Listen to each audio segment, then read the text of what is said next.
Andy and I are sorry that we can't be with you in person this year while we're on home ministry assignment. But we're so thankful for River Oaks Reformed and for your faithful partnership with us for so many years. Because we've worked together so long, I know that many of you already know who we are and you know about our ministry in Ethiopia. But for those of you who don't, Andy will just give a quick overview, and then we'll talk about what God is doing right now, especially during this pandemic, through the Ministry of Ethiopia Act. Bev and I first went to Africa in 1984, working in Nairobi, Kenya. In 1996, we moved to Addis Ababa, Ethiopia, where we've lived and worked for the last 24 years. Right now, while we're on home ministry assignment, we're living in Nashville, Tennessee, but still trying to keep up with most of our work in Ethiopia remotely. The internet and Zoom have transformed our work just like they have almost everybody else's work. Many of you know our 4 children who are now adults and all married with families of their own.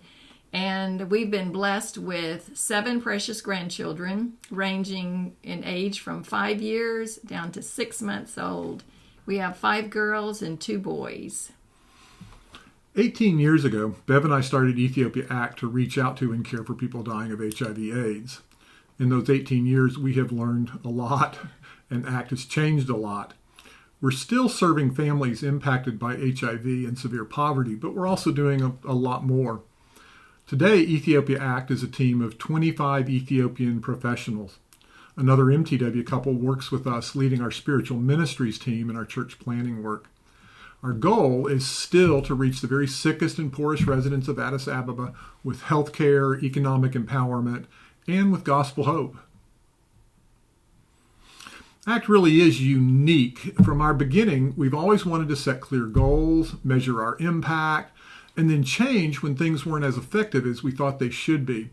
We've been able to develop some unique tools to collect and analyze data, and then we try and use what we learn. Our community health workers use an app on their phones to gather information whenever they make a visit to a family's home. And that information then gets uploaded into our database. Then, if any action's needed, like a visit from a nurse or a social worker or one of our spiritual ministry staff, then the right department gets notified. So far, ACT has served more than 1,700 families, and more than 1,300 of those families are now self-supporting, healthy, and really able to meet all of their financial needs. We have 1 church planted and several others in different stages of getting organized.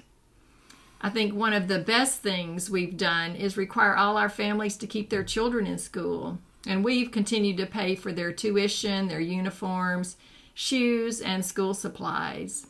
And we've seen many of these children finish high school and university. Many have found jobs and are now helping to support their families. The COVID-19 pandemic has impacted Ethiopia just like it has the rest of the world. The pandemic has forced us to change our work in a number of ways, but we have clearly seen God's providence in helping us to be prepared to respond effectively. We've been able to continue supporting the families we work with without holding large monthly gatherings like we always did in the past.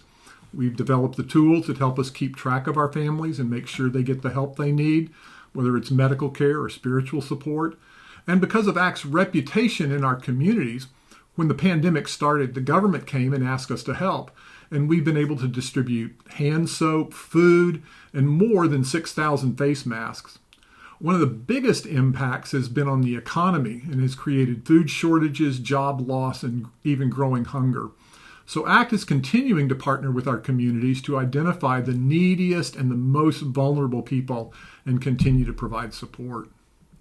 The political and security situation in Ethiopia has recently gotten quite bad. The government has sent the military into a region in the north of the country to put down a rebellion.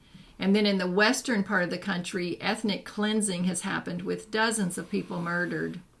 We don't know how things will turn out, but there's a lot of fear and uncertainty. Please pray with us for peace and real justice for Ethiopia, and also for all those who are most vulnerable during this pandemic. Bev and I can't thank you enough for all that River Oaks Reformed has done for us over many years and for what you mean to us. We really do love you, and we're hoping that it won't be too long before we're able to see you again in person.